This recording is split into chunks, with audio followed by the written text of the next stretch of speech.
The parable and reality of the land of Canaan. The people who became the seed of the son of Ham, the native of the land of Canaan, are called poor in Genesis 10:15-18, and many people refer to poverty as Canaanite welfare, but the land of Canaan is a land of curses. When Ham, the father of Canaan, saw that Noah was drunk with wine and received a lower body, he did not cover him, but sent a notice to his brother. Genesis 29:5 says, "Cursed is Canaan, that he may be the servant of his brother's servants." So the name of Canaan was a name of curse. The possible land is called the land flowing with milk and honey, because in Exodus 3:7-8 it says, "My people saw the suffering, and God delivered Israel out of the hand of Egypt and brought them into the land of Canaan, a beautiful and vast land, flowing with milk and honey." The Israelites departed from Egypt, crossed the Jordan River, and entered the land of Canaan, a land flowing with milk and honey. It was the ideal world's journey to heaven, symbolizing the blessed land where two people can drink a single grape from the grapes of paradise on earth, where today's believers in Jesus flow with milk and honey. History of the Exodus is a shadow of the heavenly path. The land flowing with milk and honey is not the current Canaan, the land of Israel, but the spiritual Canaan, the land that symbolized heaven, and the new Eden, where the earthly paradise will be fulfilled. Text Genesis 9:25-27 said, "Cursed be Canaan, that he may be the servant of his brother's servants. And he said, Praise be to the Lord, the God of Shem, for he hath made Japheth to be the servant of Shem, and to dwell in the dominion of Shem, and Canaan shall be his servant." Parable and reality of the land of Canaan. Canaan is the name of the land of Palestine on the west bank of the Jordan. It is the name of the land before it was conquered by the Israelites who came out of Egypt. And it is Israel that is now in conflict with Palestine. Verse 9:19, "And it was well with these three sons of Noah, that the people were multiplied over all the face of the earth. As it is written after the flood of Noah, by the three sons of Noah, Shem, Ham, and Japheth, the people were spread over the earth." Son of Ham, Noah's grandson, Canaan, dwelled in the land of Israel, which is now Palestine, on the west bank of the Jordan River, and begat children and lived there. So the land was called Canaan after the name of the son of Ham. And the people who were indigenous to the land of Canaan, the seed of the son of Ham, were called Canaanites. Genesis 10:15-18, "And Canaan begat Sidon and Heth, the firstborn, and the Jebusites, and the Amorites, and the Girgashites, and the Hivites, and the Algites, and the families of Shin, and the families of Arwat, and the families of Small, and the families of Hamath. After this the families of the children of Canaan were scattered abroad, and the Canaanites begat the fathers of 11 tribes, as it is written, and they were scattered abroad to dwell in all parts of the earth, and is called Canaan. Canaan, the land of the curse. Many people refer to Canaan as the land of welfare, but it is actually the land of curses. The flood. When Noah first started farming grapes, he became drunk with wine and took off his clothes and lay down in the tent. And when Ham, the father of Canaan, saw that Noah was drunk with wine and was naked, he did not cover him, but told his brothers. So Shem and Japheth took his clothes, put them on their shoulders, went into the back room, and covered him. Noah found out that he was sober. He prophesied the following about his sons. Genesis 9:25-27, "And he said, Cursed be Canaan, that he may be the servant of his brother's servants. And he said, Blessed be the Lord, the God of Shem, that Canaan may be servant of Shem, and that God may make Japheth great, and that he may dwell in the tents of Shem, and that Canaan may be his servant. And Noah cursed Canaan, the son of Ham, as soon as he awoke from his drunkenness, as it is written, saying, Let him be his brother's servant. Why did he curse Canaan, his son, for what Ham, the father of Canaan, had done wrong, because Ham had obeyed his father in preparing the ark during the flood of Noah, and so he imputed the iniquity of the father to the child, and so Canaan was cursed and became the servant of the servant. Out of the yellow race of the house of Shem came Christ, as it was said, Praise be to the Lord, the God of Shem, and he shall make Japheth great, and shall dwell in the tents of Shem.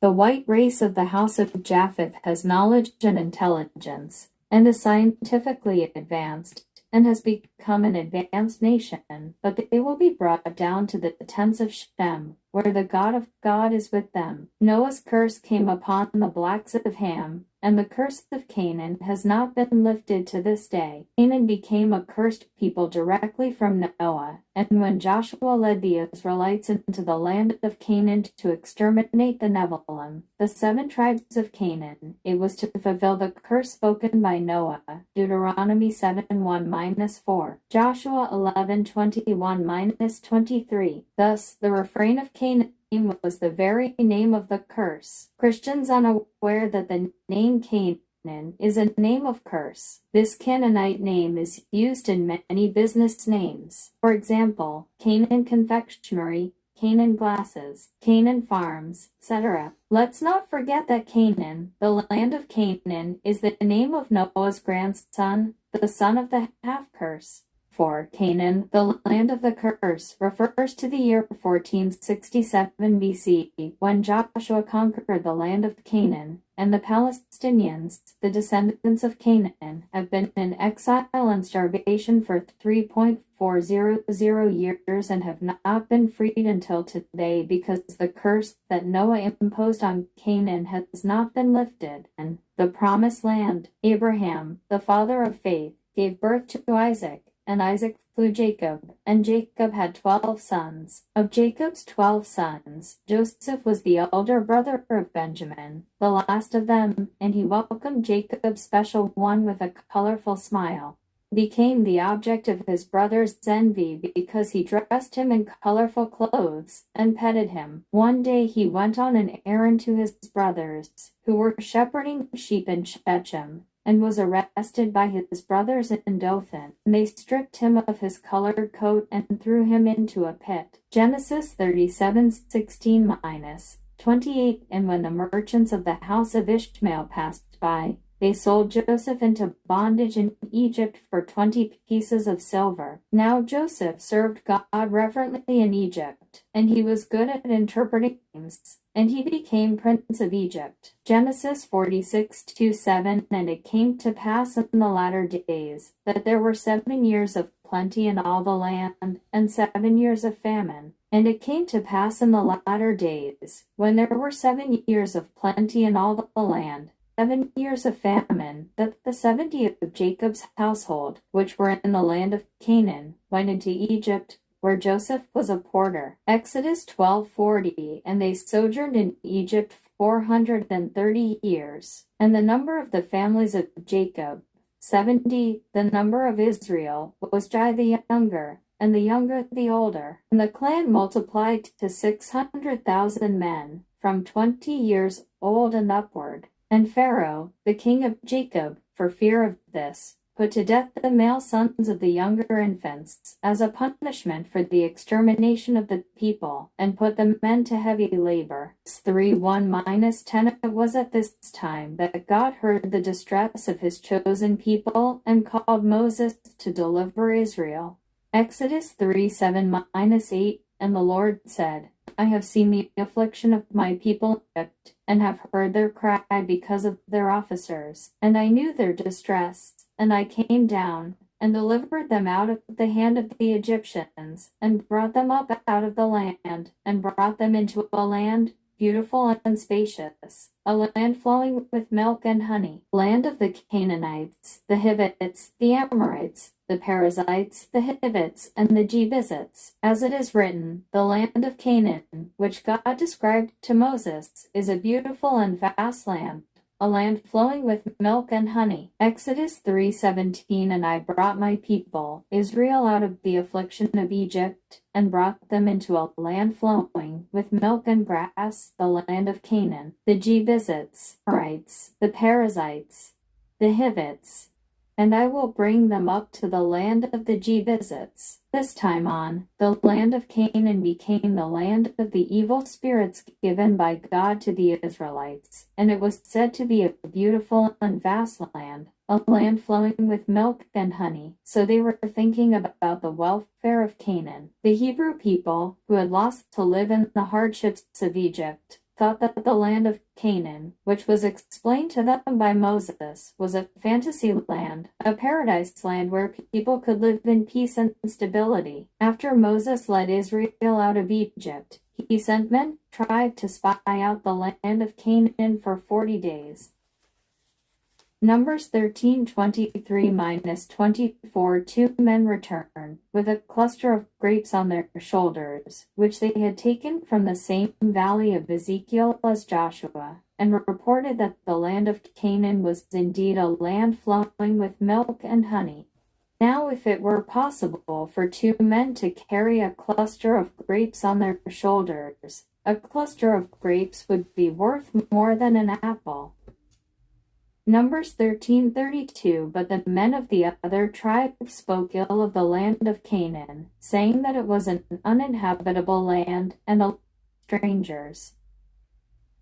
When the Israelites entered the land of Canaan, was it really a land flowing with milk and honey? The topography of Israel, Palestine, ranges from Lebanon in the north to the Negev desert in the south, with a central hill country and a plain on the west bank of the Jordan River, and a hilly plain between the hills and the Mediterranean Sea. But the southern part is a desert area, making it difficult for people to live, and the hilly area is a difficult place to live due to the occurrence of various diseases due to the hot and humid climate. Jordan River, which originates from Mount Hermon, flows for 17 kilometers before crossing the border and entering the Dead Sea for about 139 meters through Jordanian territory. Therefore, since ancient times, dispute between Jordan and Israel over water rights has never ceased, and although there is Lake Tiberias, which is an important water source for Israel, it is 212 meters higher than the sea surface, so the land is almost barren and unusable, as it descends to the south, and the mountains are only rock and stone mountains without trees, so the land of Canaan is not a welfare where milk and chisel flow, nor were there the great finds of grapes, which the Israelites had carried with them from the valley of Eshcol when they entered the land of Canaan. How can the most unfortunate land on earth,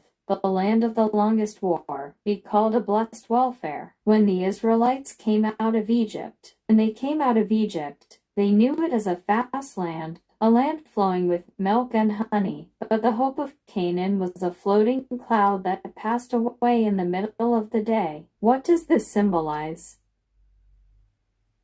Israelites departed from Egypt, crossed the Jordan River, and entered the land of Canaan, a land flowing with milk and honey. It was an ideal world's journey to heaven, symbolizing the blessed land where 2 people can share a single grape of paradise, a land of milk and honey, which today's followers of Jesus believe in.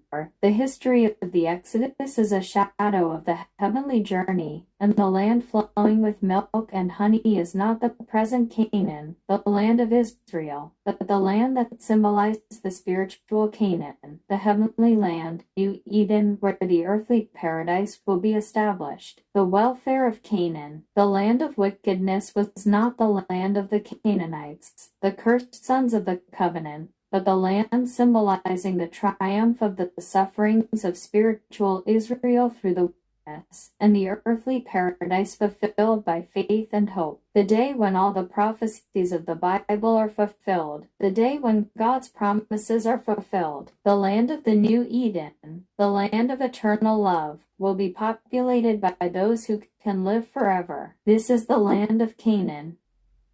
Be blessed with eternal life in the new Eden. In Jesus' name, amen.